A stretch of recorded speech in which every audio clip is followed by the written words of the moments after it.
With the Butt Kicker Gamer 2, what you see and what you hear is what you feel.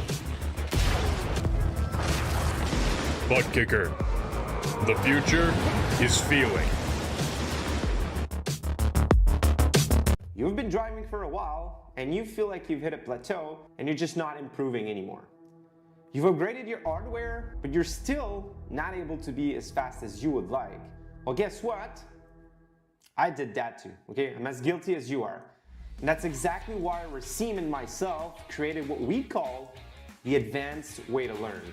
By using the techniques that we're about to show you, we were able to win national championships, and we're now coaching real-life drivers and sim racers all across the globe.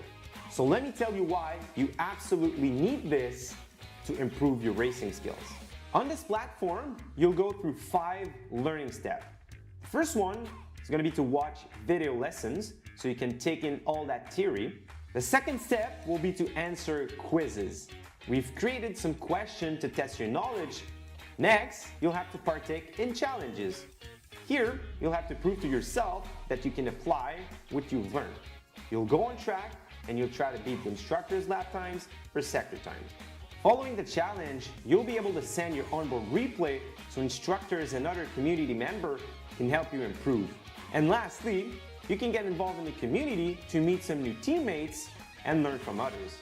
This platform is a back and forth discussion between us, the instructor, and you, the students. If you're serious about becoming the best driver out there, this is the advanced way to learn.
Hello everybody and welcome to Silverstone for round 5 of the GTP GT3 PRL Series here for this afternoon. It's the final round of the week, of course, week 5 about to draw to a close here in the Precision Racing League. We do it here at a fairly foggy Silverstone. Myself, Ian Leary, back alongside Darragh Thacker for this round of the championship. This is prime multi-class real estate. This is Darragh. It's not to get too much usually more in life, but historically it certainly has. And in terms of how it might work round here, you've got to say this circuit is wonderfully suited to this series.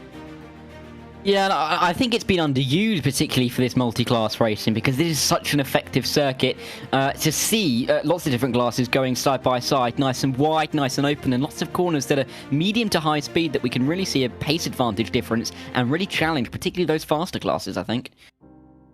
It's a very conventional calendar at the end of the season now that we've got Zold out of the way, especially all of the circuits coming up really use multi-class racing on a regular basis, other than maybe Suzuka, but even then relatively regular races around there as well. So it's a pretty simple calendar from here on in.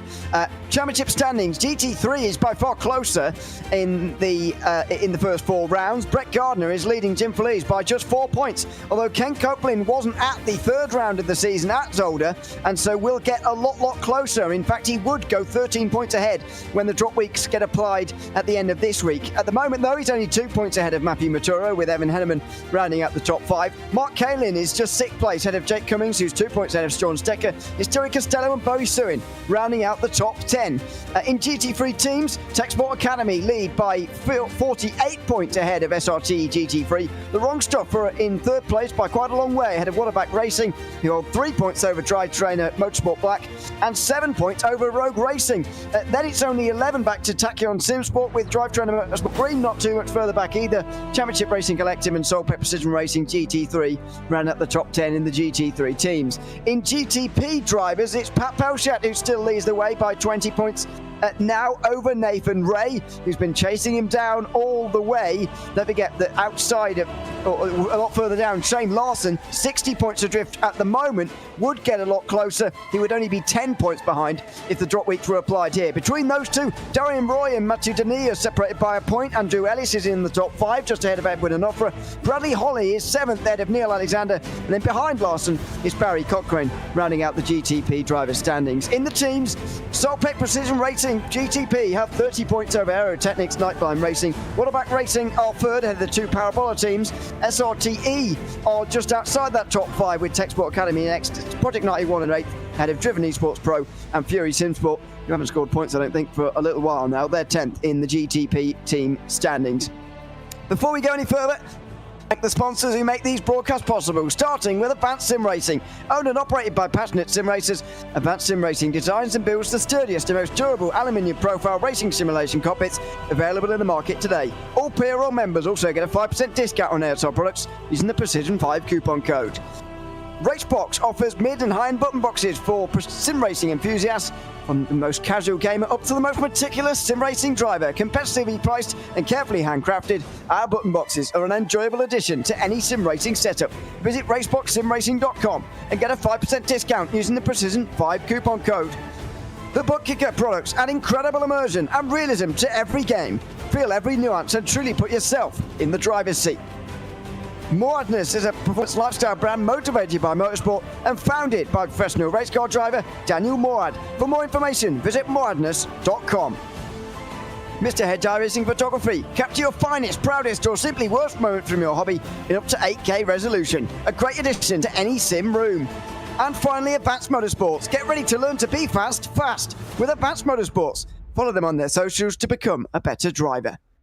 A big thanks to all of those sponsors who make these broadcasts possible. 5 nights a week here live on RaceSpotTV. Of course, we'll be having a couple of nights off now through Friday and Saturday. Plenty of other racing going on, of course, but we'll be back with the PRL on Sunday night, where we'll be going to Homestead Miami Speedway for another hour-long race, and we'll see if we can get any closer and have a 4th clean green race without a caution in a row, which would be a Cup Series record. So come and join us for that one, if possible. Just over 4 minutes remaining in this session, and we have by no means reached the limit of the GTP lap times. Pat Pelchat has just gone to the top end of Timothy Fried Larson, and then Shane Larson, who just came over the line there, not too far away either, in 3rd place. It's not a very close qualifying session compared to some of the others we see in the PRL. However, it is one where you feel there is plenty of time left to find.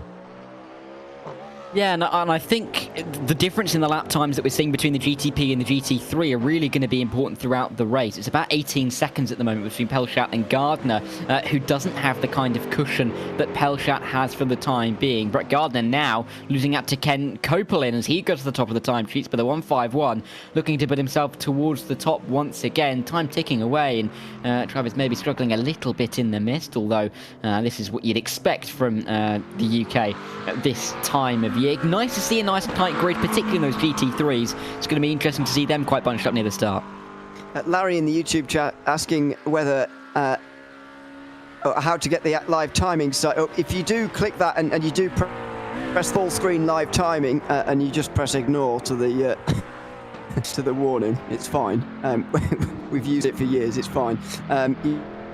You can live time and see where your favourite driver is. There's 30 minutes on grid. You'll understand you won't quite be able to get through all of them here today in terms of looking at maybe what you'd like to look at, so you can follow their progress on the timing screen. Links in the YouTube chat. This is Chris Long. GT3 qualifying is noticeably closer than in GTP, and that is a bizarre thing, considering these GT3s, I don't think, around some of these corners anyway, are very well suited to this circuit. As we follow Chris Long here, he's only 3 tenths off of Ken Copeland, Brett Gardner, and then Jim Felice, the top 3 in the championship. All the top 3 in this qualifying session as well, but they're mightily close to the rest of the field as well. May come down to the fact that in GTP particularly we've got the likes of Pat Pelshut in the front of the field, who have been in such hot form over the last few months in this car, maybe stretching it out a little bit. It gets a little bit closer when you look down towards Devon Young, Ryan Rees, although there is a big gap between Edwin Onofre now and Devon Young as Friis Larsen goes up into P3. But it is interesting to see. Maybe it is that skill difference. Could also be a possibility that drivers are maybe struggling a little bit more in the GTP in these conditions in the GT. Maybe a little bit more unreliable, and that's very wide from an offer. I'd be surprised if this lap counts. You can get away with it somewhat at Stowe, but whether he can go that far and get away with it or not remains to be seen. Out of the final corner he comes now. He needs a 42.7. He's not going to get it anyway. I think he'll slightly improve on his own lap time, but not very much at all. And in fact, it hasn't counted. So I think you're right. That was a bit too wide from Edwin Onofre. Who else improving there? I think Pat Pelshut is the only one really in the top 5 who can improve from here. Nathan Ray's going pretty quickly though, as is Miguel Rios as things stand. Jeff Evans is right around his previous lap time as well. Miguel Rios going really quickly actually from 11th position. He's 2.7 seconds off pole, so he's unlikely to take that away from Pat Pelshut at the moment, but he could get himself a bit further up the field here, and especially Nathan Ray, who's currently 10th place, has a big chance to do that as well here. He's a fast driver, of course, and 10th place would be quite out of position for him. Yeah, but they've got to get to the line in time. It's time really is ticking away now. Jeff Evans should be able to get there coming on towards the hangar straight. Very, very dark, isn't it? The clouds hanging low. Difficult to spot some of these drivers as they emerge through the mist, but a couple of drivers looking. There is Nathan Ray up into P5. That's closer to where he would want to be. Yep. Here is Miguel Rios, and where can he go from P12? Nice. Where will he go? P5. Very nice time for Miguel Rios. Jeff Evans also going quick. Oh, he was, but he's gone in the pit lane, I'm afraid. So that'll be it for GTP qualifying. And though we're looking to improve here, I think that is it now. There's a lot of GT3s still out there, but I don't think any of them are going to trouble Ken Copeland, who looks like he's taken pole position for this one. As I mentioned before, 4th place in the standings. He's taken just the 1 pole position so far this season.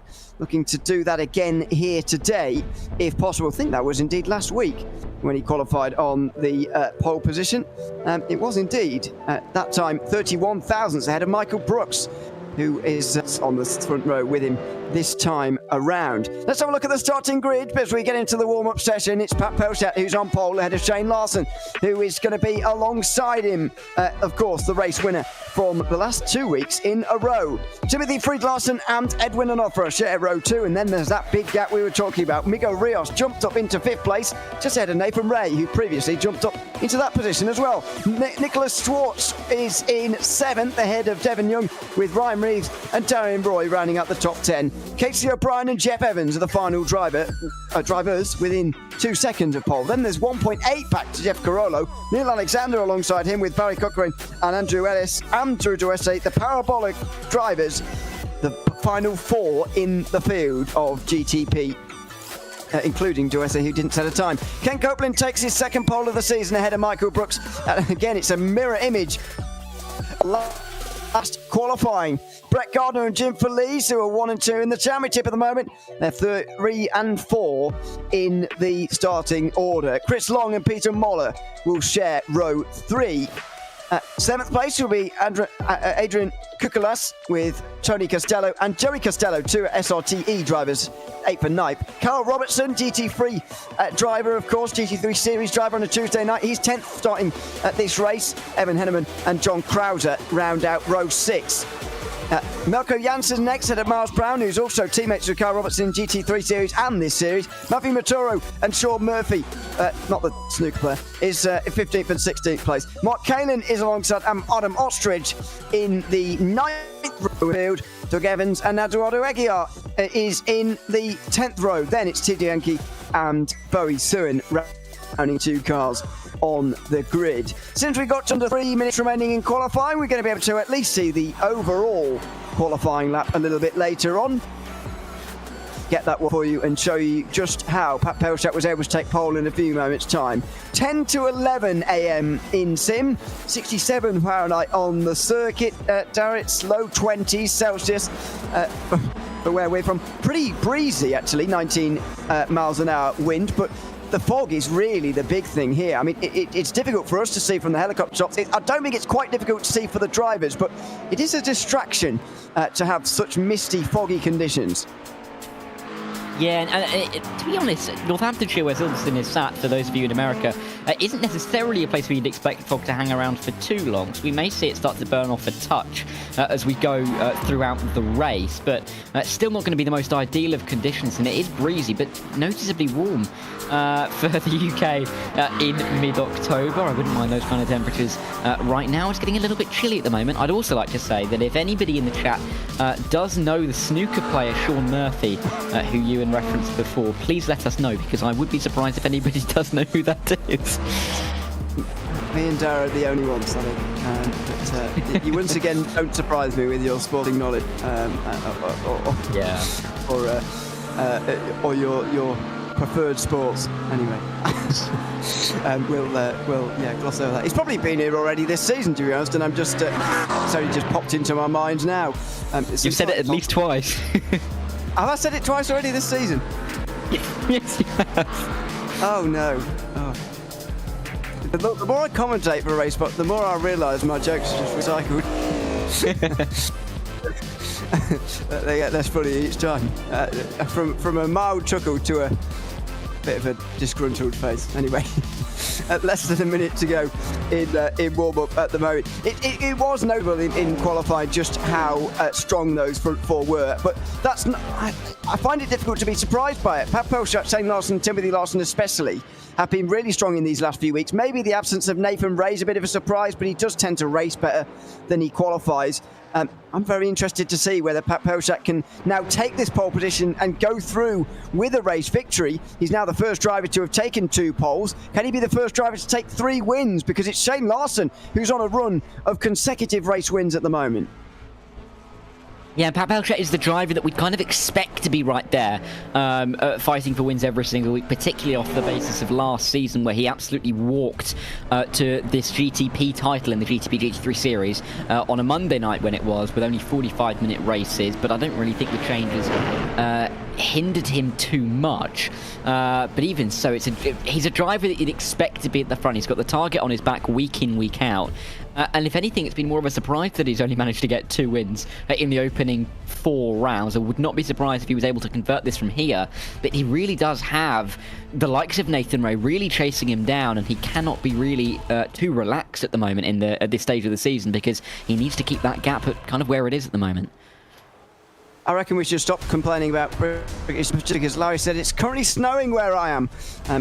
Okay, maybe we should just be grateful it's not snowing yet, which is a good thing. Although it would be unusual for the end of October, I suppose, in England. So there you go. This for those that don't know, haven't been to Silverstone, maybe it's right bang in the middle of England, sort of towards the south if you look at the UK as a whole thing, but it's right in the middle, effectively. Pretty flat round here. This is, of course, as many people know, an old air base used a very long time ago indeed. Does make it very flat indeed. And I've had this discussion plenty of times, I struggle to think of any other circuits than Silverstone that are quite exciting as this, when they're quite as flat as Silverstone is. Yeah, I mean, obviously built on, as you mentioned, that the old airport that was used in the Second World War, but with the 3 runways, it does really feel flat. It does feel quite mundane in aspects, but it really does provide as much as it can in terms of action. A beautifully designed circuit that, of course, has evolved throughout the years, but I really think we've got to a stage now with its evolution that we do get the best racing we possibly can, because we do see some such great side-by-side action. We're going to see some more here, and the interclass battling is going to be really interesting, particularly in those high-speed corners, you think at Magnussen Beckett especially. We'll, in half an hour, hit the halfway mark in the GTP GT3 Series here at Silverstone. It's going to be Pat Pelchat in control of the field. Shane Larson pulled wide through the final corner to try and get a run onto the front straight. It's not really worked. We're single file over the line, and the green flag waves at Silverstone. Meanwhile, in GT3, Ken Copeland goes very wide indeed. The green flag waves pretty much as they come out of the final chicane. In towards turn 3 for the leaders, and off for one of the Porsches, I'm afraid. That Larson, Timothy Larson it was, who broke way too late. He's way down the field. Edwin Onofre gets up to 3rd place. Nathan Ray's up to 4th. Miguel Rios is up to 5th. A disastrous start, I'm afraid, for Timothy Larson, who's now battling with Nicholas Schwartz for 6th place. Yeah, in the GTPs, there were a couple of drivers going side by side through Aintree in the loop. It's exactly what we're seeing in GT3 as well, as they emerge down here towards Brooklands and Luffield, underneath one of the main bridges into the circuit. You can still see inside line in towards this tight left-hander. It tightens all the way through. You've got to be careful. Oh! A GTP off the road and emerges into the middle of the battle as there's another GTP, and there's a collection. There is a collection. It's Barry Cochrane who initially rejoined there, by the way, and spun off the road was Jeff Carollo out through Brooklands, Luffield. So it was, I'm afraid, a bit of a calamity there in GTP, but only 2, thankfully, that have gone off. Barry Cochrane has gone back to pit lane, and Jeff Carollo has rejoined right at the very back with TJ Yankee, who got off to a very slow start. He's well off the back early on here, but the big story in GTP is a bad start for Timothy Larson. Now he gets up the inside of the 9 car. That's on Nicholas Schwartz. He to get past Devon Young as well, because at worst Timothy Larson was down in 8th place.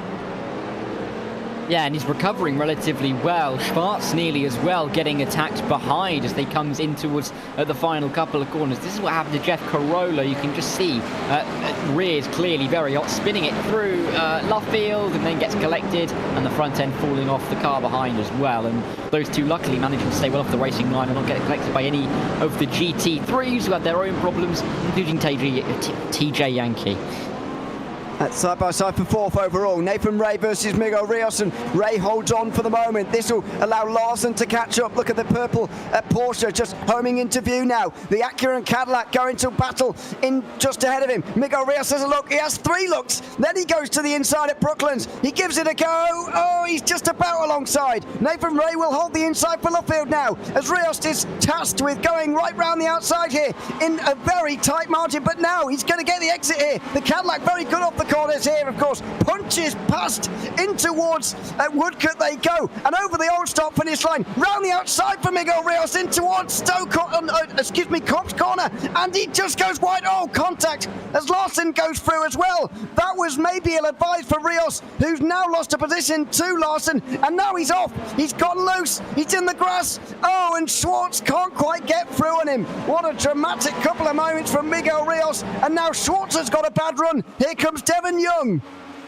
Yeah, looking towards the inside as they come down in towards Stowe Corner. Is he going to be able to throw a shape, make a move? Not quite. He's going to duck back inside to the racing line, but they'll continue on all the way through this difficult right-hander, but an important one in terms of overtaking. No one able to make much of an indent there, but Timothy Fries-Larson will be very thankful to pick up yet another position on his recovery off the start. Sean Murphy goes around, doesn't collect anybody else, I don't think, because he is off right towards the final corner at Club. But as I was mentioning, Timothy Fries-Larson, I think he's going to be going for the move pretty quickly, and I wouldn't be surprised if he goes for it into Village. It looked like he was punted like a snooker ball there. In towards Stowe Corner for the leaders in GT3. I'll stop now, I promise. Ken Copeland still at the head, ahead of Michael Brooks, and then Brett Gardner, who's got a very good run here. Brooks just bobbled a little bit, and here goes Gardner to the outside line. He's surely going to get this with the inside line at the second part, and, well, not quite. Brooks squeezed him. Oh, in contact. He gets a little bit loose, and he'll lose positions here to the 2 McLarens. Chris Long and Jim Feliz will both go through, and there's the aggravated flash of the lights. This side of the race just shows we've only had about 4 minutes. We've seen fighting in pretty much every single corner on the racetrack. It just shows how good this place is for racing. And the GT3s really are able to go side by side. Into Village they go. That's the move from Jim Feliz. Little bit of contact with Chris Long. And Brett Gardner looks like he's going to be trying to use this to his advantage. Little bit of a wider line. Coming in. No damage! All out of shape is Feliz. A bit of contact. Somehow Gardner stays in a straight line. He has damage here for sure on Jim Feliz. He got turned across, of course, by Chris Long, who was really dive-bombed by Jim Feliz in towards turn 3. And I'm absolutely sure that Feliz has got damage there. I'm absolutely convinced of it. But the way that car was behaving, as you say, great avoidance from Brett Gardner, who saw him wiggling in front of him. He just about wiggled himself through, and Peter Moller has now caught him. He didn't even lose any places, Brett Gardner, avoiding Feliz in that one. He will be breathing out a big sigh of relief after that one. Yeah, that was a very, very scary moment coming through. Adrian the loop, just trying to hope that the car doesn't come further across the track, and luckily enough for Brett Gardner, relatively getting away with it there. Not on the back of Chris Long as he may want to be, but sticking still in P4 and not behind Peter Moller. This is the replay. So you can see little bits of contact as they run their way through, and you can see Brett Gardner getting all over that sausage curb, which is what spat him out that far wide. And in the end, only the damage was only losing the position to Chris Long in all of that, but still not where he'd want to be, and definitely not going to be happy with a little bit of contact that he received coming out of Village. I'd be very interested to see the Feliz incident in towards turn 3, because I'm absolutely convinced he got damage as a result of that. Contact. See, look at the way that car's wiggling. That cannot be an undamaged car, in my opinion. I mean, maybe he's just lost the... Trying to see on the rear wheels especially, that looked like rear suspension damage to me. But I can't quite tell from here. I wonder if we can tell from an onboard, maybe. We can see the steering inputs there, but I don't know if we're going to be able to get to the bottom of that, to be honest, without speaking to him. That though, did look like a very weird spin indeed, and not one you'd have, as I say, with an undamaged car. Yeah, I mean, we came to that front on shot that we've just seen Ken Copeland and Michael Brooks come through, and you could just see how the rear end wasn't sticking, and it was almost like a whoa, whoa, whoa moment where it just kept going. You thought he caught it a couple of times, but it just never stuck for him, which is weird to see, especially considering that, you know, he's not had an off, the rears aren't going to be overheating or anything like that, so must have had some sort of damage, but really difficult to tell from the angles that we had. Just lucky that it didn't really cause a bigger collision, because there were a couple of cars that could have been wiped out with him there. Certainly could have been, which is a relief for absolutely everybody, as Ken Copeland and Michael Brooks continue to run away at the front of the field. Michael Brooks, of course, won the first round of the season all the way back 4 weeks ago now, but unfortunately he's had a difficult season since then. If drop weeks were to be applied today, which of course they're not, but if they were, he'd be 25 points behind Brett Gardner. It's actually quite a lot, really, considering the point system. So he really does need to have a very good run to the end of the season, and he'd be even further behind Ken Copeland, of course, who is the de facto championship leader. Oh, Ryan Reeves down the inside of Jeff Evans, and that was always looking like he was going a little bit too quick. Yeah, and, you know, going into Brooklands there backwards, which is not the way you're meant to take that corner, and he's found out the hard way. Luckily managing to keep it out of the barrier. We have seen many a big incident in real life down there. I think I remember Brendan Hartley losing a wheel going down there and having an absolutely monumental accident, so luckily nothing to that effect down at Brooklands. But such a high-speed part of the track, if something does go wrong down there, as we saw for Ryan Reeves, it can go very wrong, and the runoff isn't too large there because the track comes back around 180 degrees the other side. Here it is. Yeah, you could just see. I mean, I don't even think he was trying to make that move in the first place. He almost had to do it because he broke too late. Worth specifying, by the way, that's Brendan Hartley's big accident in an F1 car here. If you remember, it's one in an LMP1 car at turn 2 when he nearly flipped on over onto his roof in the Porsche in 2016, maybe. So yes, he's had his fair share around here. Meanwhile, traffic is upon us. Pat Posher, 1 second ahead of Shane Larson, who gains time. Edwin Onofre is a few seconds behind them both, but Larson is closing on the way through these corners. There is the Ferrari just ahead of Onofre, who he does a bit of a cutback on, and that's nicely done as Timothy Friedland tries to chase him and get back on the podium again. But just done well here to put out a second lead before getting into the melee of traffic.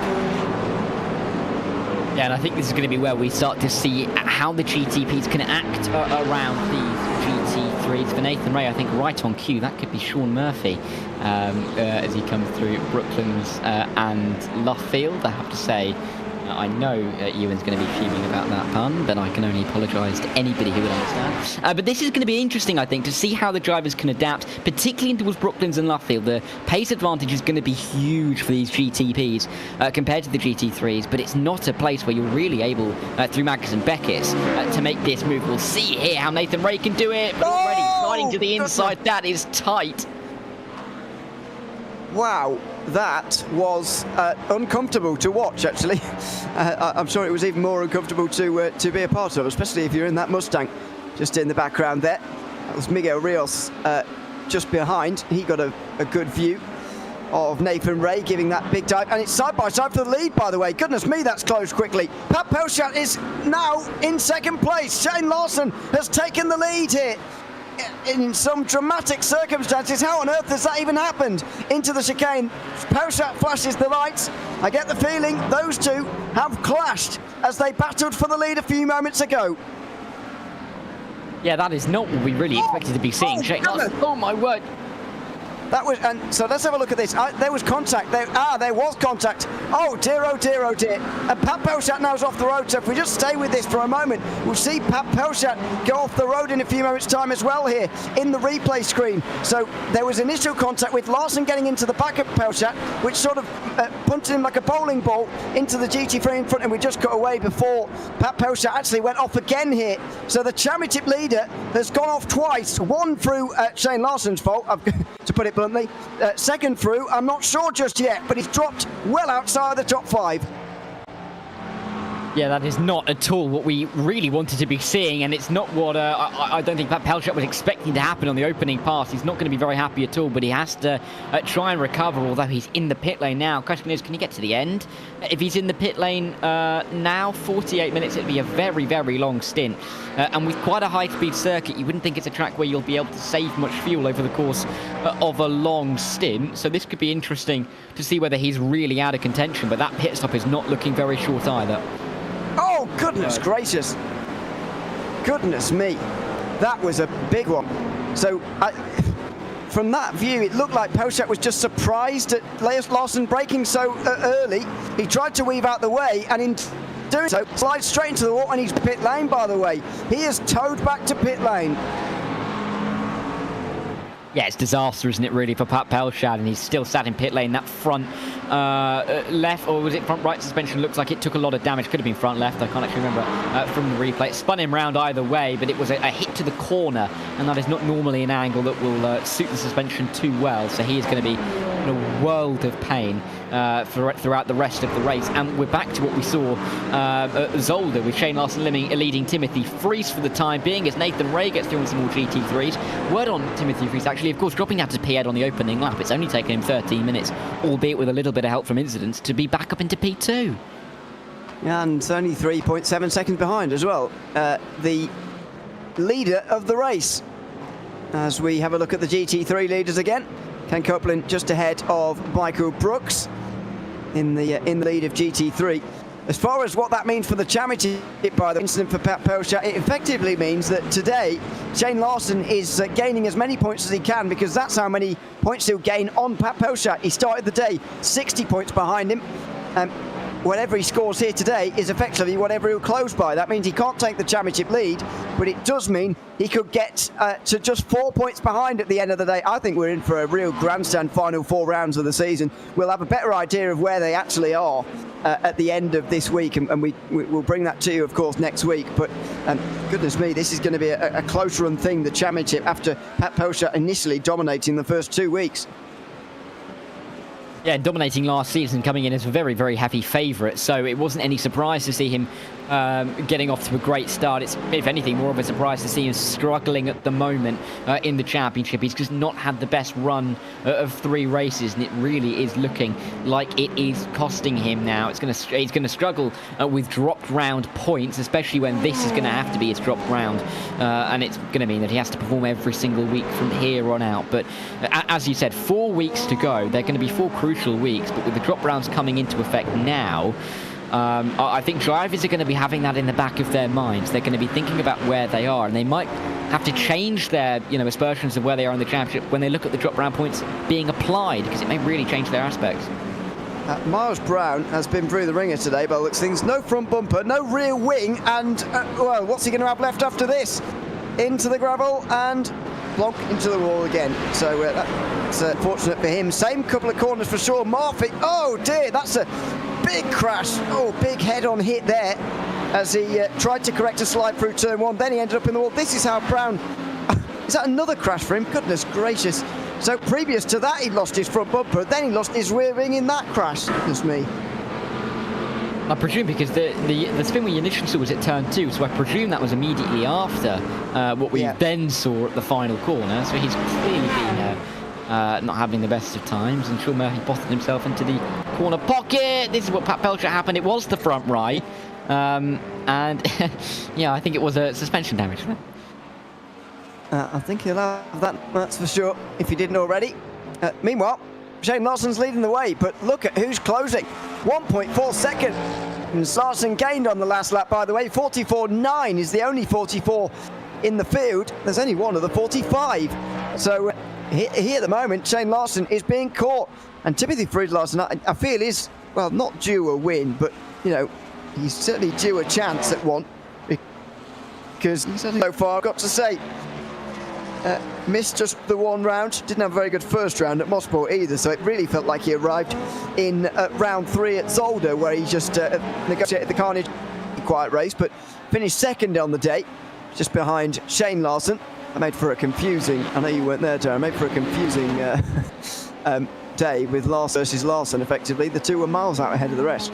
But there you go. That's what we're going to get here as well, I think, although Edwin Onofre is going to run them a lot closer than anybody else was able to on that day, I would imagine as well. And unlike that day, there are plenty of battles through the midfield as well here. This is Nicholas Schwartz just ahead. He's actually a couple of seconds ahead now, ahead of Jeff Evans, who you can see in the pink Acura.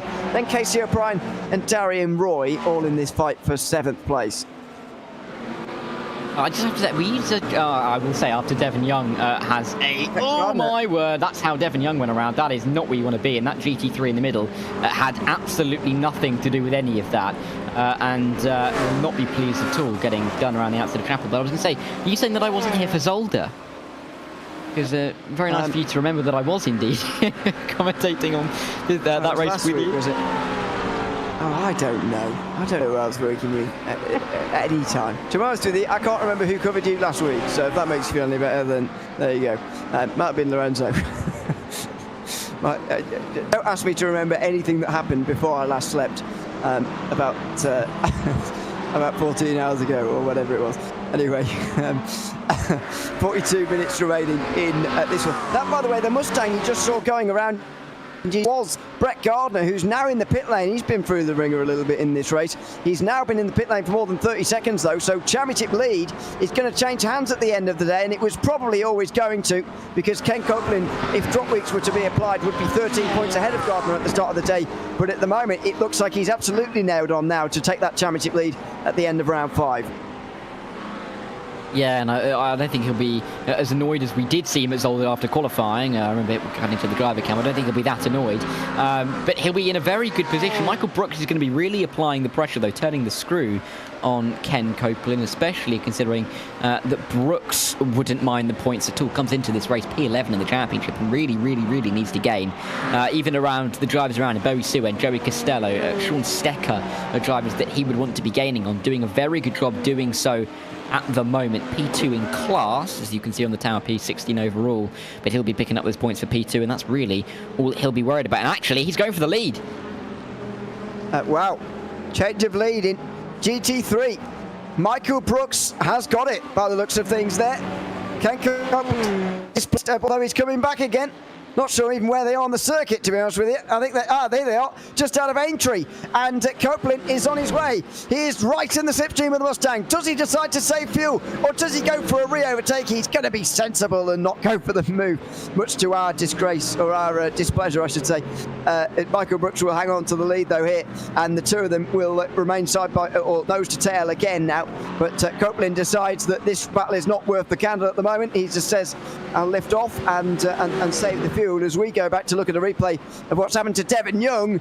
You don't want to be having a slide in a GTP at that kind of speed. Luckily, he hasn't hit anything. No, that is... and that's really the best thing. If you hit something here at Silverstone, we saw it with Pat Pelchat there. He didn't really have a big clout of the wall, just where exactly Barry Cochran is driving off the circuit. But anyway, we can have a clout of the wall. It can really damage the car, especially with the wrong angle. Doug Evans is not in, facing the right direction, coming through the loop, and it's just one of those lazy spins that you can get around that corner of the car. The rear end just stepping around a little bit too much, and that could be ineffective, either over rotating or really just turning it a little bit too harshly. So, yes, there are any BMPs in the field. Not today, not ever, I'm afraid. None entered for this season of the GTP GT3 Series at the PRL. Very much not in favour for whatever reason, even though it can be, as we saw at Petit Le Mans 1 week ago, it can be a very favourable car indeed around some circuits, but clearly not elected to be taken by any of the drivers in this field. There's a battle for first in GT3. There's also now a battle for first in GTP, by the way. You're seeing the battle for 6th at the top of your screen, or 7th actually, that probably should be, because Nicholas Schwartz is actually 3 seconds and a half ahead of these guys now, but nevertheless it's a battle for 7th.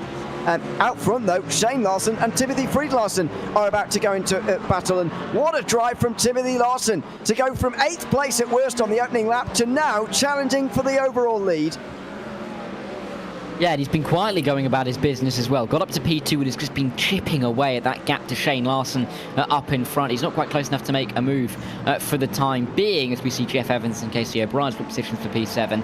And here they are coming into Stowe Corner. I think it's just going to be Casey O'Brien's to lose as they come onto the stoppers into the Vale chicane. And indeed, the 28 car is ahead and he will try and pull away. Darian Roy might try to get involved on the back of Jeff Evans, but for Ken Copeland, the question would be, is he that keen to get through on Michael Brooks right now? Does he try and out-strategize him? Still a lot of time left on the clock to make his decision. There is, as we make our way down in towards turn 3. On board with Jeff Evans now. This is the look from his bumper. And listen to the Acura in the background. Sliding a little bit on the exit here. It's slightly bizarre to see an Acura on one of these circuits. Of course, don't compete European or indeed on any other continent other than North America, actually, in this new hypercar GTP, whatever you want to call it, era. They obviously don't race outside of the IMSA Championship, so don't make it outside of North America, unlike the Cadillac and Porsche, which are more likely to be seen around here. Meanwhile, just 3 for the overall lead now. Larson and Larson are going to be going into battle very, very shortly indeed, and here they are just on the exit of Maggots and Beckett's. They're into traffic as well, which makes this even more interesting. Yeah, let's see if this can really, really heat up as they come in towards Stowe. We saw incidents between leaders down here a little while ago, and that was with Pat Pelchat though, and he's now not in the fray. Oh my word, they're 3 wide into Vale. That is a big old send around the outside from Timothy Friedlarsson, and I think he'll be very relieved to get through there, because he very easily could have been punted around by one of the GT3s. That was so close. The 2 GT3s were trying to have a battle there. Almost in protest of those 2 coming through on the Ostrich and Carl Robertson. Robertson, the one trying to make the move in the Corvette there. And they just about squeezed through in the end. So that means effectively they've still got 9 GT3s to negotiate before they're in the clean air again. How quickly they can do that. Can Timothy Friedlarsson try and use this traffic to his advantage? You know, it could change depending on where they meet it, but it does seem that they are going to be finding a couple of these GT3s possibly sat through. Maggots and Beckett's getting very close into Brooklands and Luffield. Inside line for Timothy Friedlarsson. He'll get kind of cut off at the exit of the corner as the GT3 slows him up there, but it looked like he may be able to go for a little bit of a move as they ran in towards Woodcourt. You can just see on the replay what we saw a moment ago, but this is what I was talking about just a second ago. GT3s are going to be there in Maggots and Beckett's, exactly where you don't want to find them if you're a GTP. Oh, and Timothy Larson's been held up for the most by it there, I'm afraid. He just loses that little bit of time as that battle indeed is interrupted by these 2 as well. Edwin Onofre makes his way through as well. He's only 3 seconds behind it, and not a million miles away at all. Well, surely it's about to rain. Well, not quite. 12% chance of rain is maximum today, I'm afraid, and that is going to be very unlikely indeed. However, in 2 weeks' time and into Lagos, we are the most likely to see rain of any round this season, although we have already seen rain, of course, in the final laps at Mosport.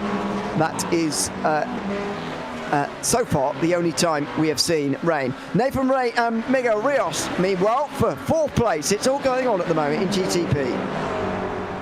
Yeah, and let's see if this can be a change for position. They're a little bit too far back from Edwin Onofre, who is gaining on the top 2 at the moment, as Big dive to the inside at Village for Nathan Ray. He'll come in towards the loop and he'll go for another move down the inside, but that is a tightening gap and goes very, very wide off the track, flashing of the lights as well.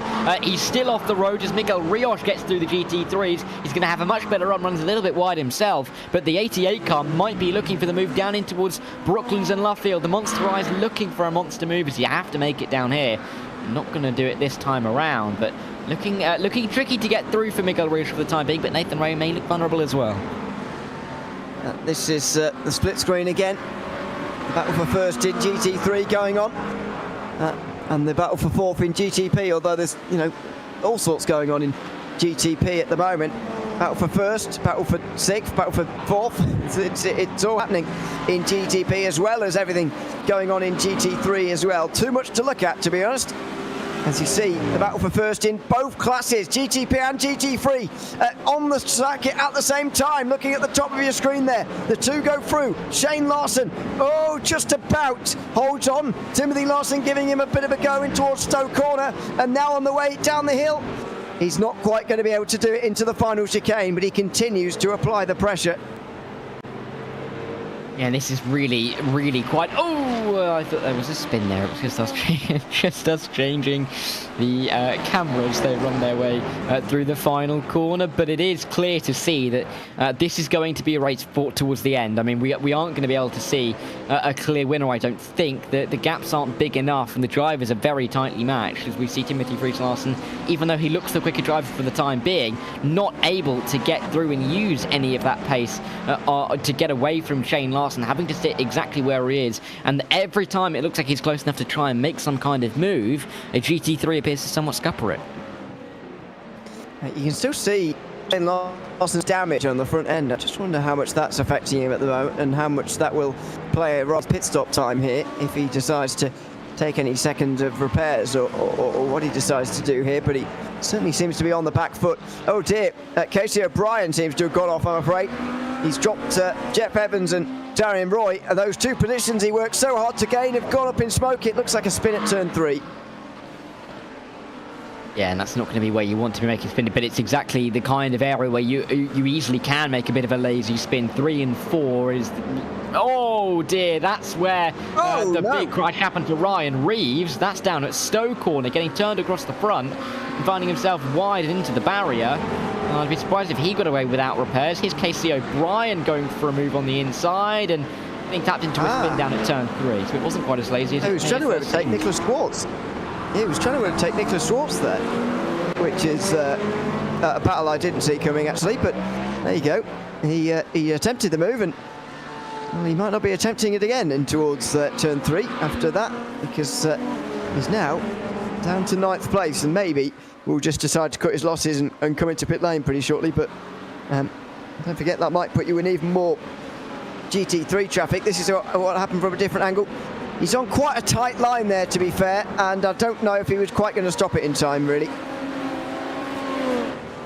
No, yeah, it's a difficult braking zone and difficult to get right, and I think be getting it ever so slightly wrong, causing the incident that we saw, and not a place where you want to be finding yourself the wrong way around. Timothy Friis-Larsen, though, as we get towards half distance, he's looking eager to get through. You can see the little wiggles you come through Brooklands, trying to find every single hundredth in the car, but almost stuttering where he is at the moment, but not quite getting close enough to Shane Larson to throw any kind of move to an inside or an outside, and just having to bide his time and wait.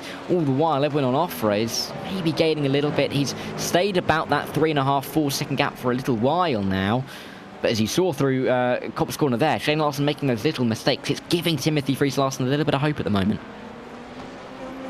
It is. It will certainly be feeling very positive about himself after this first half an hour, especially considering it's the start to this race. And now look, he's surely going to have a chance to lead this race for the first time. Shane Larson will have to go on the defensive. He was slightly slowed by a Ferrari through Maggots and Beckett's, and here goes Timothy Larson on the outside at Stowe Corner. Oh, this would be special. He's gone right round. Oh my goodness, Timothy Larson's got it, and Shane Larson says, I've absolutely had enough of that, thank you, I'm coming into pit lane right now. Timothy Larson with a special overtake, and now he's got to use his clean air to make an overcut work on a 2-time race winner this season, Shane Larson. got a GTP in front of him that is going to be a lap down very shortly. He'd hope that he would get out of the way, but it remains to be seen what will happen through the opening sector. Going to be holding up Timothy Freese if the number 152 doesn't move out of the way, but going through the loop, it's a very nice wide line, and there goes Timothy Freese. Larson needs to make this overcut work, because with that special move, he has to back it up with the overcut. Let's see it again here. Shane Larson, you can see he's trying to hold that inside line, but Timothy Freese just wraps it around the outside, keeps it within the confines of the circuit, and says thank you very, very much. That was fantastic. And none of this pushing each other off the road rubbish. Great respectful racing between the two of them. Absolutely. That is what you actually give each other space. Anyway, Shane Larson comes out just behind Nicholas Schwartz and Jeff Evans, and not least the overtake, but actually this is an even bigger disaster for the former race leader. Oh, and there's nearly contact as well. It's all going wrong, isn't it, at the moment, and just trying to keep it all together. Let's see, down in towards Brooklands and Luffield. Inside, maybe, for a couple of drivers in behind. That's, I think, oh, Darian Roy looking for the move, but they are nose to tail. Jeff Evans just holding on, but Shane Larson trying to find a way through. Cannot find a way through, and this is costing him such valuable time. And he knows he needs to get this move done, flashing of the lights, but it's not going to mean Jeff Evans moves out of the way in the same way that we saw the lap car of Devon Young get out of the way for Timothy Freese. So this is not a good time for Shane Larson, and going wide again at Cox. Oh! He might lose out. Oh, Schwartz goes off the track. He might also lose out to Darian Roy here. He's just held on from Roy, but he's got past Schwartz now, who's surely had a humongous crash at Copse.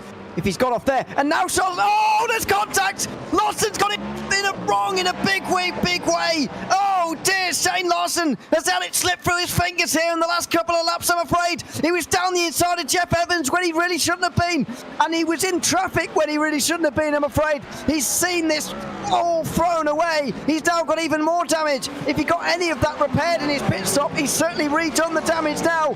As Timothy Freese Larson comes in, he will be the leader by some seconds now. Yeah, and I don't even know if Timothy Freese will know about this as they run their way through, and he may find himself in dreamland nearly, and emerging on the circuit miles in front of his competitor, albeit it's actually much closer than I would expect. That was a big crash for Nicholas Schwartz. That's his crash. My goodness. Meanwhile, yeah, you're right. That is closer than I expected. And it makes you wonder, Shane Larson could have been out ahead of Timothy Freese Larson there if he didn't have that incident. And it's 3.2 seconds quicker in the box and 5.2 seconds quicker in the lane as a whole. Yeah, Timothy Freese is probably thinking, having that stop, thinking, well, he's going to come out behind. The fact that Shane Larson has come out behind is a surprise, but not only could Shane Larson have been ahead, but quite, majorly so. This is what happened to Nicholas Schwartz. Rear end jumping up before he hits the wall. That would be a horrific crash in real life. Thankfully, we're only on the sim. But here is Shane. Oh, I thought it was Shane Larson going for the move there.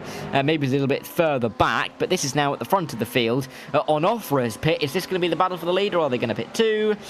And they're going to pit two. Nathan Ray at least coming into the box. Miguel Rios might stay out. And I think he has. Indeed, he has. He has, yeah. The two of them will have to resume their battle a little bit later on. Still waiting for Darian Roy to come in, by the way, and Timothy Freese Larson and Shane Larson are both right behind him now on the way towards Stowe Corner and into the final sector of that. As we look at a pit lane full of drivers from the midfield, really, the midfield battle we've been watching throughout the race. This is GT3 land, and just over the halfway mark. I don't think these guys are going to be too inclined to pit anytime soon. First of all, in quite clean air as things stand, which would be quite a pleasing thing for them. But also, there's no real need to pit. And ever since Michael Brooks took the lead from Ken Copeland, he's not really come under any fire for it either. And so the two of them are just running around together here in first and second position.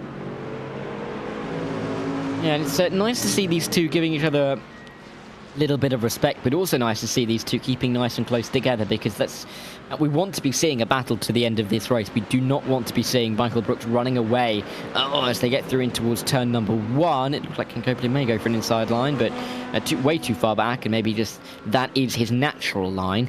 But Ken Copeland definitely wanting, I think, these points a little bit more than Michael Brooks. They're in very different championship positions, and it would mean a lot more in the championship for Ken Copeland to get a win rather than Michael Brooks, albeit Brooks wanting to gain up in his own championship and get into that top 10.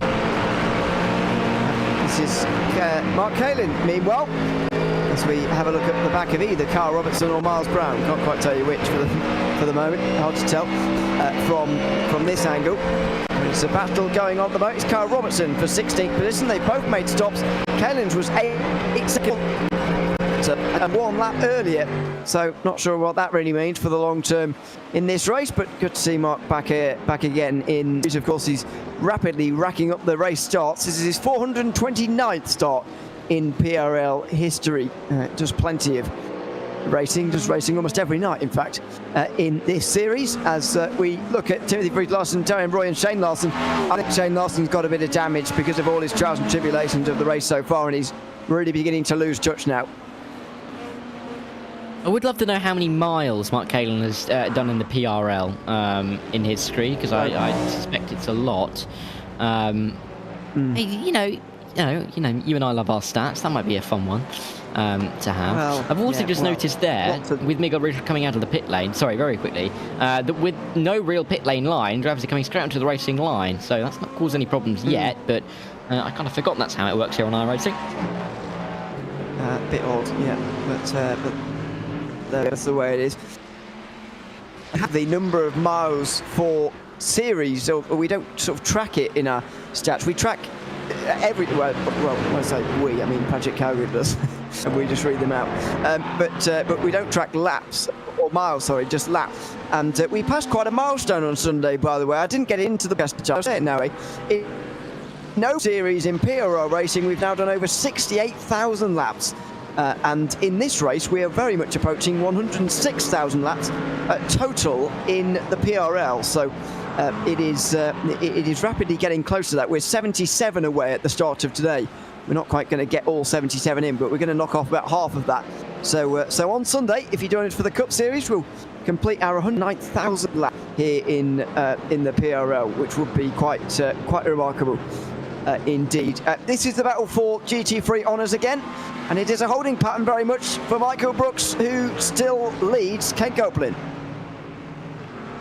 Yeah, and they will run their way down through Woodcote, but interesting that they haven't come into the pit lane yet. Chris Long is a driver we haven't talked about much. You can see him on the timing tower there, up a couple of spots, but not far back, only 3 seconds. Michael Brooks and Ken Copeland almost lulling themselves into a three-way battle here. Chris Long is keeping himself very much involved in the conversation at the moment, so the number 90, you cannot count him out, even though he may be the third Chris Long on iRacing. He's looking to become in the top 2 in this race. Side by side, a little bit of contact. That's a big slide. I thought it was going to be a little bit worse, but for Andrew Ellis, he just about keeps it together. The GT3, though, flying around the outside.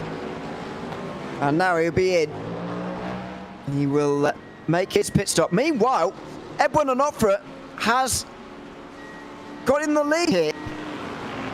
Here's your pit stop, 21.7, that he's got in the lead. He's 1 position ahead of Timothy Larson, who is now dispatched of Shane Larson. We were so focused on the two Larsons battling that actually Edwin Onofre is suddenly a contender for this race win. As we look at Shane Larson and Darren Roy here, Roy hasn't stopped yet, of course, and so this is a bit of a fake battle, but nevertheless, Shane Larson has been completely flummoxed by Edwin Onofre, who's now leading this race with 21 minutes to go. Yeah. And for Shane Larson, Darren Roy is there, ready to pounce as well, so he's got to be careful he doesn't fall off the podium. This is what Andrew Ellis saw, the Parabola Racing driver, just trying to hold it all together and in actual fact doing a very good job not to have a bit of a worse incident there coming in towards Stowe Corner and keeping it well out of the wall. Driver off in the background is pitting. It does look like from that camera angle that they are heading straight for the wall, but they are coming into the pit lane. And I believe it was it Bowie Suan? I believe it was. It could not be. But there were a couple of drivers who came into the pit lane in the GT3s this lap round. But up at the front in the GTPs, Timothy Freeze-Larsen, yes, he's behind Edwin Onofre. Well, he's not going to let him have it easy, though, because you can see that gap coming down pretty quickly. Oh, dear. Oh, no, that's not good at all. Andrew Ellis there, straight into the side of a McLaren. Now, was that Chris Long? He's dropped to 5th place. Was that Chris Long? Or is he just because he's made his pit stop? Apologies, it was Chris Long. So, both of things have happened actually. So that incident and the pit stop. But has he got rear right suspension damage here? He's in live pictures. He looks like he is suffering with damage, unless he's just slow in comparison to a GTP. Is that car damaged? Well, that one is, but I'm not talking about that one. the McLaren in the background. I think Long is okay. I mean, if Feliz is still okay with that, the car looking like that, then I'm sure Chris Long will be fine. Yeah, but just as we were saying that Chris Long was doing a great job trying to keep the pressure on the top two, that happens. You can see he was not happy flashing the lights before he was able to right the car again. So clearly unhappy in that number 90 car. Jim Felice may be a target for him. He doesn't look like he's losing too much time to the drivers around him. That time is tumbling, of course, because Peter Moller is in the box, but so he's able to continue for now, and thankfully so, because it's not really nice to see a driver get taken out by someone, well, by an incident that was not their fault, and really suffer the consequences because of it. But now we get our GT3 leaders back to the front, and in both the GTP and the GT3, the combined lead is less than a second. Yeah, that is quite remarkable. Down the inside, as we see the double box of the same thing, because it's two battles for the lead in one. Ken Copeland and Michael Brooks on the top, or they will be and later, and Onofre and Larson on the bottom, and that was contact. Brooks will lose a bit of time in the crash for Onofre. Larson didn't get a very good run though, and so he will stay behind here in towards Brooklands. Now the two will be able to focus on their own back interference, at least in the base of GTP anyway. Yeah, I really thought for a second that Larson had that move on Onofre, but Onofre was able to just keep the traction down for a little bit longer as they ran their way through. They'll now come out down through Woodcote, down past the national pits into Copse Corner, and nothing doing there. But again, Onofre wide, clearly feeling the pressure from Timothy Friis Larson, who has clearly shown a little bit more pace than the number 12, the number 99, I should say, throughout this race. Can he use it? Using the GT3 traffic inside in towards Beckett's. This is difficult. They'll come into Chapel. Onofre keeps the lead, but clearly Friis Larson is trying everything he can.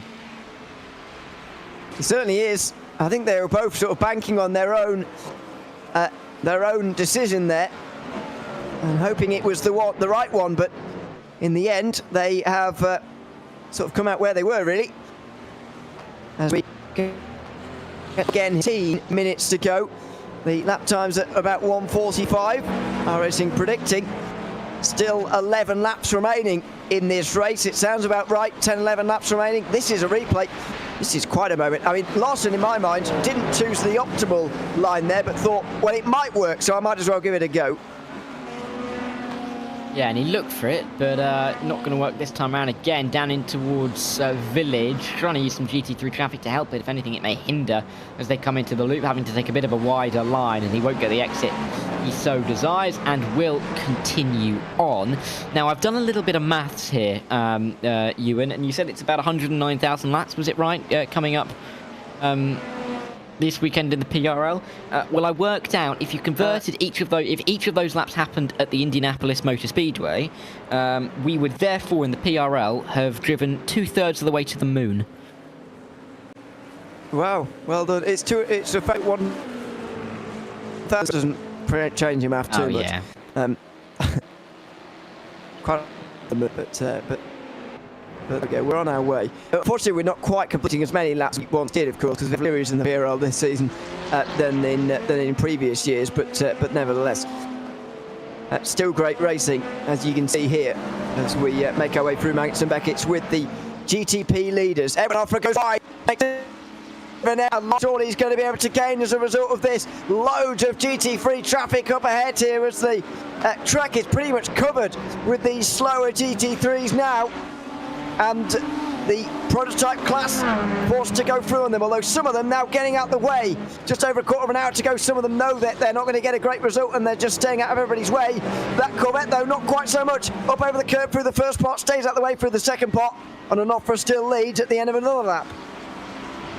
struggle to see how Onofre can continue this race in the lead. I mean, Shane Larson has gained 2 seconds in the last couple of laps. He just looks like he's struggling on the pace, but it's almost just being able to keep ahead through, you know, a combination of the GT3s and having some good exits at the moment. But you'd question how long this could last for Edwin Onofre. Timothy Vries-Larson looks so capable and so keen to get this move done as soon as he possibly can. But again, 15 minutes is a very, very long time, and the fact that Timothy Vries-Larson may not get an opportunity, I've struggled to see that happening. But in this battle between Copeland and Brooks, it could go either way. It really just depends who has the best track position, the best run on the final lap, I think. Maybe. Does Brooks decide to attempt to move pretty much immediately here, or does he just wait a little bit longer and wait for the end of the race? Sure how he's going to play this one just for the moment, as we see them make their way down the Wellington Straight now in towards Brooklands. Copland's still leading this race, leading again, of course. Don't forget, Michael Brooks was leading a little bit earlier on. Both of these two have race wins this season. Michael Brooks winning race round 1. Ken Copeland has won the last 2 rounds. He's been present at both last week at Road Atlanta before the week before the one he missed at Zolder at Spa, so he is very much the one in form. As into the final chicane come the overall leaders again. Another lap goes by with Onofre in the lead, and I'll take your point about struggling to see how he holds on, but at the moment he is. With every lap that ticks by, I mean, it just becomes more and more likely for him to just be able to keep getting a little bit of luck into Village, a corner that you'd generally associate with late braking overtaking here at Silverstone. He's got a GT3 on the outside to kind of help him along. Not the best of exits again through the loop and into Aintree, but he's just going to get a good enough run that he'll be able to keep ahead. The gap is just closing, you know, attaching the toe up to the slipstream and gaining towards Brooklands and Luffield. But the effect just isn't enough for Timothy Vries-Larson at the moment, and he has to kind of wait for a little mistake, wait for a door to open and really have to send it through, because this is looking difficult. He's clearly got the pace, and he is definitely close enough that if a little door does open, he will be able to steam right through. Absolutely. As we make our way in towards Copse Corner, let's have a look at something else that's going on around. Oh, this is the off-board camera. Go back past Chris Long now. No longer running towards the front. Actually, Peter Moller's on the podium now. What a big change that has turned out to be. Just ahead of Tony Costello. Adrian Kukulas is in the top 5 as well. The top positions in GT3 have really switched around, and here is that fight for 3rd place in GT3. Costello having a little look down the inside there. In case you're wondering where the others have gone, Jim Felice is down in 8th place now. Adam Ostrich was in the top 10 earlier on. He's down in 19th after a near minute stop. Brett Gardner's out the race and has been for quite some time, the championship leader. So it's all been turned on its head rather in GT3. It's only really the top 2 that are left from those that were there before. Yeah, a dramatic day in championship regards, isn't it? Drivers really struggling at a circuit that is a challenge. But interesting to see how this will affect the championship as we go through the next couple of weeks, particularly with the drop round points coming into effect. But it is nice to see a couple of the other drivers who aren't necessarily in championship contention at the moment.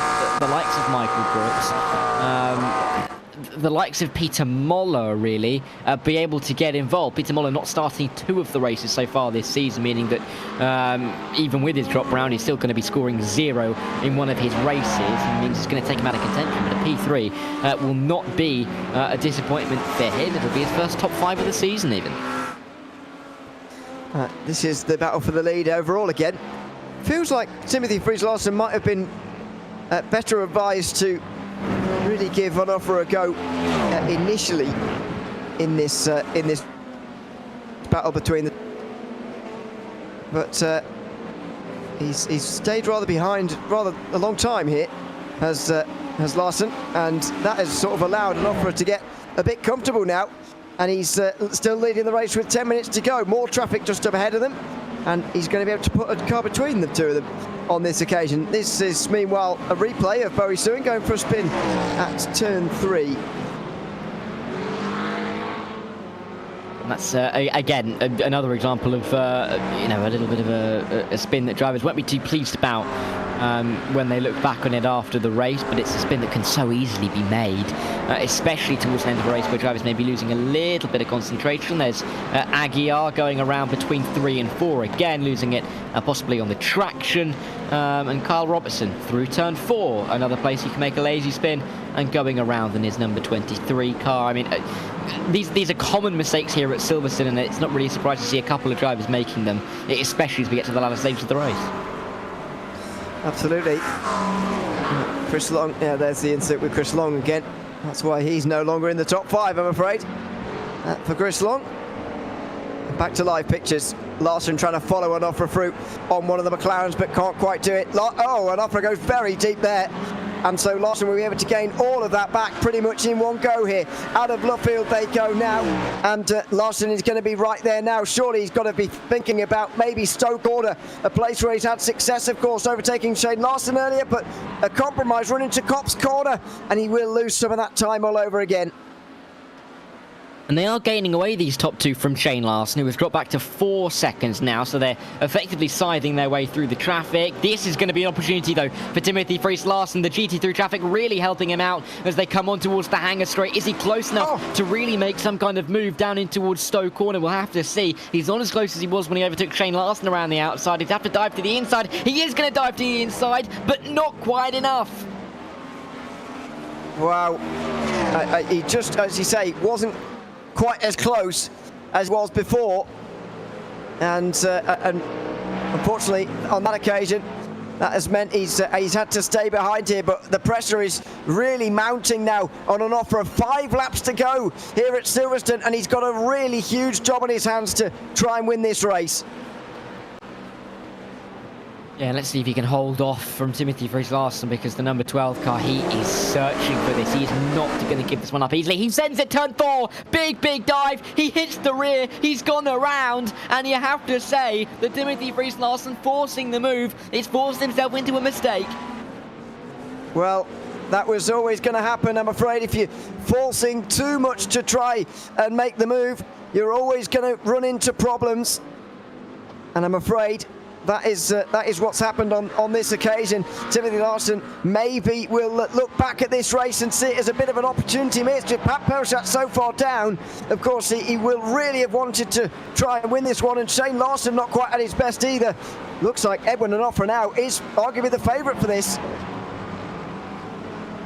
Yeah, oh, absolutely so. I mean, Timothy Freese-Larson looked like he had the pace to get past the number 99, but now with Shane Larson, who's dropped back a little bit in the last few laps, Edwin looks like he is cruising out in front and just needs to keep the car under his control and bring it home. He's only had 2 top 5s even in the opening 4 rounds. I don't believe he's even been on the podium, so this is going to be an excellent result if he can get the win and really put the pressure on the likes of Andrew Ellis, Matthew Denise and Darian Roy, all of which I think he'll find himself ahead of at the end of this race and shoot himself from 6th to 3rd in the championship. What's going on here? Midge? Here, Timothy Larson losing. Ray makes it. Would he be damaged? Well, he is. And Edwin Onofre's in as well. Oh my goodness me. Edwin Onofre and Timothy Larson both come into pit lane. Their battle ends with neither of them winning the race. Has Edwin picked up some rear left suspension damage? Is that what it could be? I can't see why else. I can't see him under-fueling the car, especially after coming into the pit lane later than everybody else. Drive-throughs for both of them. They both hit the incident limit. Oh no. Well, that is something you don't see very often at all. And all of a sudden, after not a great drive, to be honest, Shane Larson might be about to win the 3rd race in a row. What a bizarre turn and change at the same time. Turn of events, turn up for the books, say what you want. Shane Larson might be about to win this with 7.5 seconds. He's only got 5.5 minutes to hold on here. It's one of those races that Shane Larson may win and just wonder how on earth he's been able to do it. He's clearly been third best in this second stint, not able to catch the top two effectively enough to make any kind of moves. He caught a little bit and then dropped back once again, but it's now been handed to him on the silver platter. Edwin Onofre can only really hope to get past Nathan Ray, which he still may do. He's not going to gain 9 seconds on Shane Larson in the last 5 minutes here. I mean, that's surely a foregone conclusion. Well, let's see. I mean, stranger things have happened like that. I mean, like the drive-throughs we've just seen. And as that shows, actually, that incident, just how close these guys are to the incident limit around here. It is one of those circuits where you can fairly easily run off. You know, Stowe Corner being an example here. Copse Corner as well. You can run wide, getting off track. They must have both got a 4x from that, and that must have tipped them over the limit. So, you know, if these drivers are within 4 of a drive-through, then there's everything to suggest that Shane Larson might be quite close as well, because he's had a fair amount of contact during this race as well.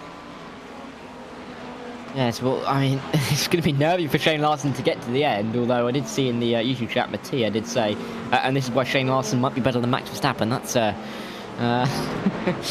fighting talk, isn't it? I agree. Hey, I'll stay clear. I'll let you be thrown under the bus for that one. I'm very happy to say anybody's better than Max Verstappen, to be honest with you. Anyway, Timothy Larson making his way through a bit of lap traffic here. He will stay 5th. I think he will stay 5th pretty comfortably here. Got a long way behind him and quite a long way up ahead. Meanwhile, here's Shane Larson, 7.5 seconds his gap. And I think by some of the way he's taking some of this traffic, he's just being very careful now that he doesn't suffer the same fate of Onofre and Timothy Larson here, because they would have felt sure they were going to finish 1 and 2 in some order. Now, neither of them are going to be in the top 2 as things stand. So I think Larson is just taking this very cautiously indeed, as Edwin Onofre turns his sights on Nathan Ray now and a possible 2nd place. Yeah, and let's see. Oh, as they make their way in towards Chapel, on towards this hangar straight, looking for the move as they all swarm their way at 4 Lions Town hangar straight as they go towards Stowe Corner. Maybe a move as well from Miguel Rios in the background, who all of a sudden himself has been promoted up into P4 amidst all the drama. But this now train for P2 is looking quite tasty with only a few minutes left on the clock. Edwin Onofre looking to get back towards the rear of Nathan Ray, but Miguel Rios is going to provide a bit of a fight, and he's had a fair few incidents himself this evening, which is why he's down in 4th at the moment. Well, this could be quite the fight for the podium at the very end. Onofre would desperately like to at least finish on the podium and console himself maybe with a podium hit. Let's see if he can get there. Nathan Ray just up ahead, and he's gone wide. He's gone wide. Miguel Rios is going to have a bit of traction here, but they're both in the Cadillac, so it's not going to be a manufacturer advantage to that one. Miguel Rios is not going to be close enough, I don't think, into Brooklands, but he's starting to apply the pressure, and Timothy Freed Larson's in again. Yeah, and this isn't good, is it, for Timothy Freed Larson? Let's see, has he come out again? I think he has. He's still in P5 because they got back to Darian Roy. Yeah, I mean, the gap to Darian Roy is huge, but maybe driving on a little bit of frustration here. Timothy Freed Larson is just not able to maybe A, keep it within the confines of the circuit, or B, is just trying to get through the GT3s a little bit too aggressively with only a few minutes left on the clock. Well, he somehow managed to not lose any places, so he won't be too disappointed about that. Don't forget the drive-through round here is one of the shortest ones of the season because you miss out the final 3 corners. So if that's any way you want to do it, maybe here is the place. Onofre goes very deep into Magnussen Beckett's there, overtaking one of the Corvettes, but Miguel Rios has to do the same, and he can't get any closer. Meanwhile, the battle for GT3 hasn't really ignited yet, but they're coming through their penultimate lap as well. Surely Michael Brooks has got to give this a go, and he's got a very good run out of Magnussen Beckett's here. He's going to be right in the slipstream of the Mercedes. Can he get close enough in towards Stowe Corner, or is he just going to be too far back? He's not able to do it, and he will have to do this on the very last lap. Yeah, and this is really going to be where it gets to maybe desperation here for Michael Brooks. He's been so close to the win all race long. He's been in the lead for large parts of this race as well, but may end up being just that little bit too far away. Is he going to go for some kind of send to try and snatch this away from Ken Copeland in the 45 with seconds remaining on the clock, or will he be able to maybe scare him off a line? Will he have to settle for P2? Michael Brooks has driven valiantly, and you can tell that because the top two have driven away from the rest by 20 seconds. And for a driver who has struggled in the championship so far, this could be a big, big result, especially with the win dangling like a carrot in front of his eyes right now. We'll keep an eye, of course, on Shane Larson, who looks about to take a race win in GTP against the odds here at Silverstone. We'll also keep our eyes on GT3 leading battle as well, if we can at the same time, because there's two very an interesting conclusion there to be had between Copeland and Brooks, especially into those final corners, I'm sure. Oh, and indeed, I'm just watching the gap come down, and oh, that's what's happened. Someone spun right in front of them. Copeland's gone around the outside. Brooks has gone up the inside, and Copeland is slowing. He's slowing on the way towards we'll get back to that in a few moments' time, because Shane Larson is going to go 3 in a row here in the GTP series. This is unbelievable. Larson would have written himself off when he saw the battle going on ahead of him, but he's gone from third to first in the last 10 minutes. He's stepped into the void. He's taken advantage of penalties, and he's won here at Silverstone. He's won for the 3rd week in a row. And further behind, Brooks is going to get through on Ken Copeland, and he's driving away, powering away. Not sure what's happened to Copeland here on this last lap, but he's dropping away dramatically. And Michael Brooks is going to win for the first time since round 1. Yeah, surely there's damage on Ken Copeland's car, because he is struggling through all of the corners. You can see that time evaporate away as he comes through Stowe corner. But for Michael Brooks, he avoided the car in the middle of the road, and he is going to reap the ultimate benefit because of it. Well, bizarre finishes in both classes. Michael Brooks wins in GT3, just ahead of Ken Copeland, who will be the championship leader at the end of the day. His nearest rivals, Tim Felice and Brett Gardner, both having difficult evenings. He will benefit from that, of course, but he will not get the chance to win. Michael Brooks takes that one in GT3 instead. What a bizarre race that was in so many ways. The finish itself, the most bizarre of all. Edward battling for the lead to 3rd and 5th respectively, including a double drive-through for Timothy Fries-Larson. Let's have a look at the race results at the end of an hour here in the GTP GT3 Series.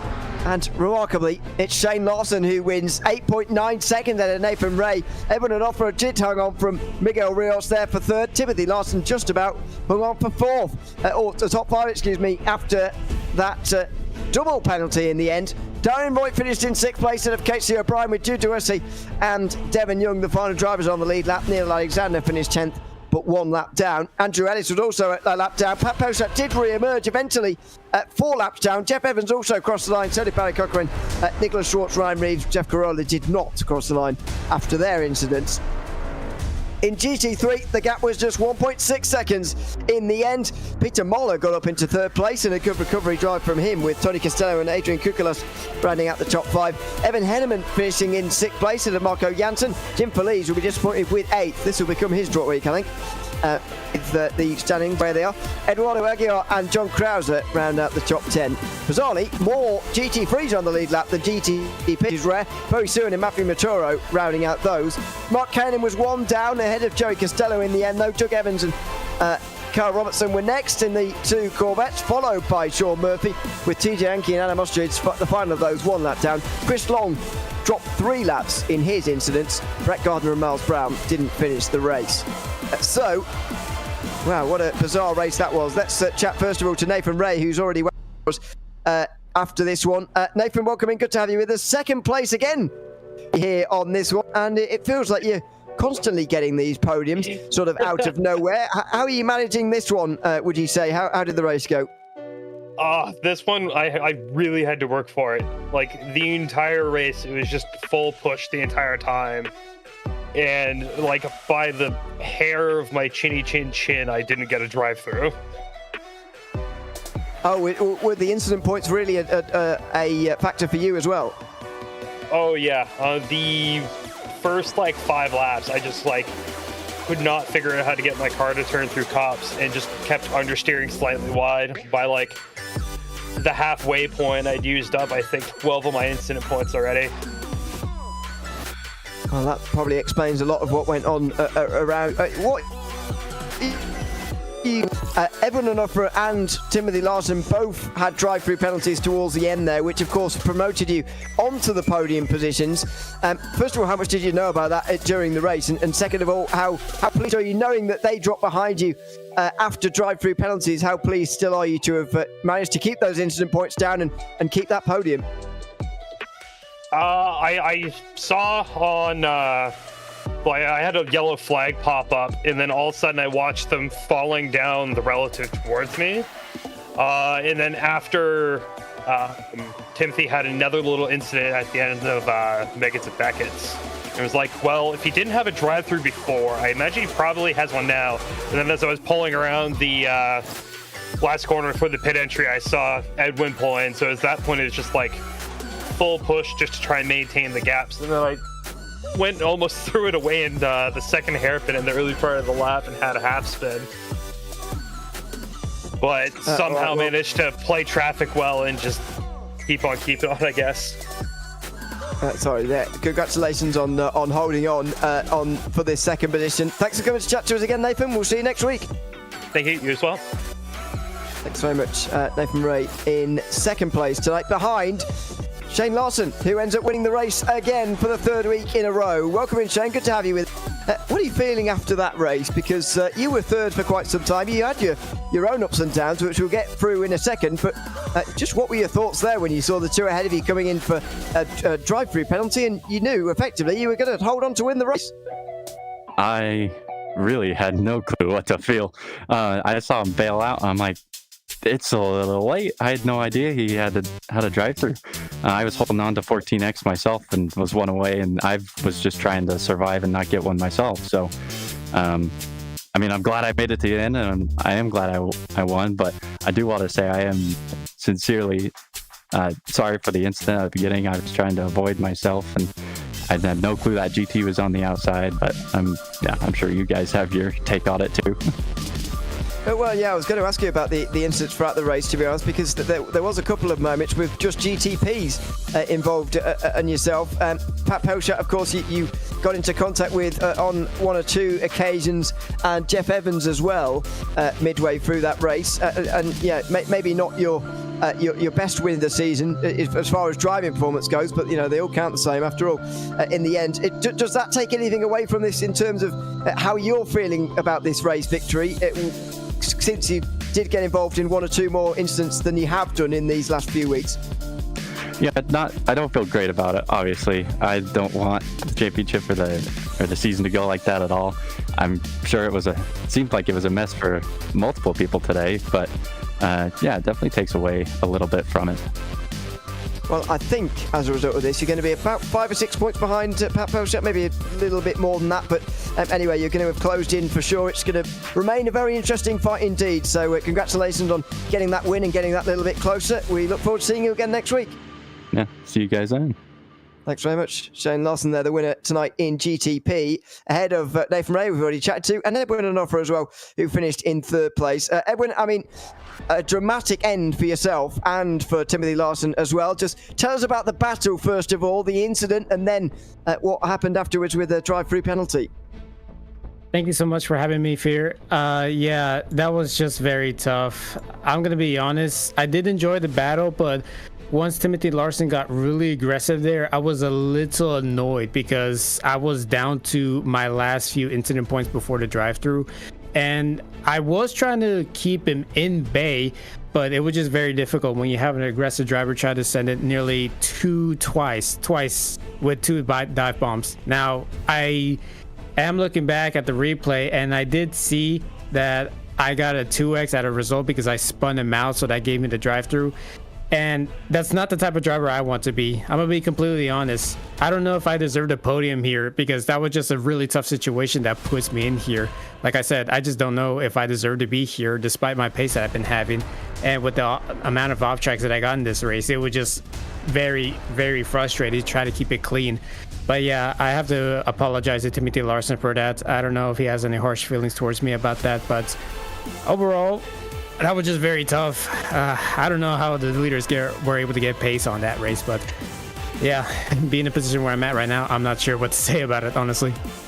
I mean, you certainly weren't the only one who was teetering on the edge of a drive-through penalty. I think everyone we've spoken to so far, with Nathan Ray and Shane Larson before you, have also admitted to being very, very close to getting drive-through penalties as well. How do you sort of balance those two feelings after tonight? Because, as you say, this is your best result of the season. This is your first podium of the season. It's sort of a sign of things all coming together for you after maybe some good speed rounds so far, but maybe not as good results as is possible. Now you've managed to get on the podium. How are you balancing that best result of the season with all the other stuff that has gone on during the race? It definitely felt like I could have gotten a P3, or I'm not sure if I was able to get the win at that point because I was very far from the leaders, but probably taking front tires was not a good idea because I had some very slow corners throughout the entire final few laps.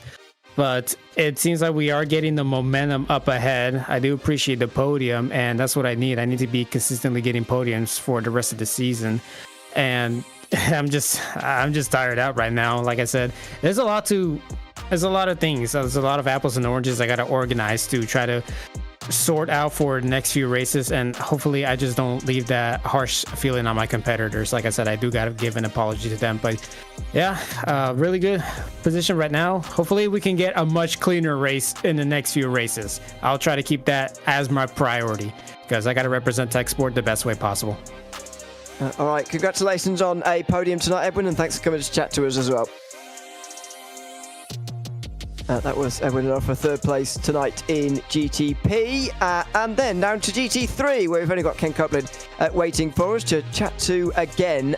Congratulations, Ken, on another victory for yourself in that one. Or at least, so our timing screen is going a bit wrong. It's, of course, second place for you. Well, let me just check, actually, because my timing screen is telling me that you won the race, but did you win the race or not, according to the actual your screen in iRacing right now? So I won the race, I believe, because my brother Mike had 14 incident points before whatever it was that happened on the last lap. So while he finished ahead of me, he's going to be dropped back to like 4th, I think. Okay, that has really knocked me for 6. Okay, sorry about that. Well, congratulations in that. I mean, how did it feel to win a race like that in such a long battle between the two of you? You eventually come out on top, but maybe not in the way you were hoping for. How's that feeling at the end of all this? It was entertaining. It was enjoyable. I haven't had a lot of time to get in the rig this week, and I don't know Silverstone that well. I think I've run it like once in the Cayman. So I was coming into it kind of going, I'll salvage what points I can. So to qualify pole was a surprise. To stay in first for as long as I did was also a surprise. Worked together with Mike. Obviously, it's a team's championship. We've got points in the line, etc. So there was a conversation ahead of time. If he could outrun me and just leave, the win is his all day long. He knows that. But if I stick it in the draft, it's one of those things where we want to play smart racing and help the team out. So it was a blast to run through, but it was honestly just a lot of jokes and laughs about incident points. That's been very much the discussion point here tonight, that's for sure. How you feel about the rest of the season sort of individually? I know you've quite focused on the team's championship. I mean, you will have made strides today, by the way, in that with your rivals finishing mostly behind the two of you. But anyway, putting that to one side, for your own individual ambitions, you'll be the championship leader after tonight because the drop weeks will begin to be applied. So how are you feeling about the final 4 rounds and maybe hanging on to that?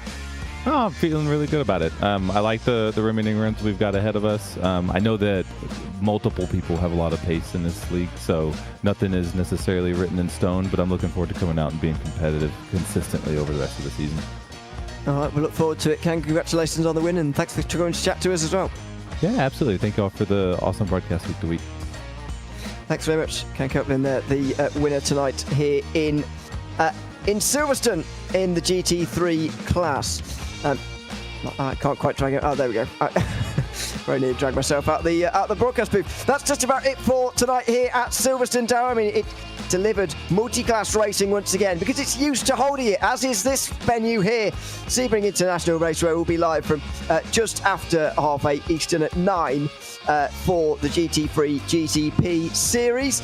Another circuit that should suit these two cars rather well, and another step closer towards that championship at the end of November. And if I remember rightly, it's a track with a surface that you really, really do enjoy. So, going to be an exciting one for sure. Of course, one of the somewhat more historic circuits in the US, particularly for endurance racing, and looking forward to it. So, 7 days' time, I cannot wait to get going. Round 6, we really are getting through the season quickly, aren't we? We absolutely are. Yeah, it's not my favourite circuit in the world, but I'll cope with it for this series. We've got a couple of nights off now here in RaceSpotTV as far as precision racing action goes, but make sure you join us again on Sunday night, where we'll be getting Cup Series action at Homestead Miami Speedway. So we will be back next for that, of course. But for now, from myself, Ian Leary, Darrell Thacker and Ramiro Augustine Cisneros, who has been behind the cameras all evening tonight, it's goodbye for Silverstone, and we'll see you in 1 week's time at the bumps of Sebring.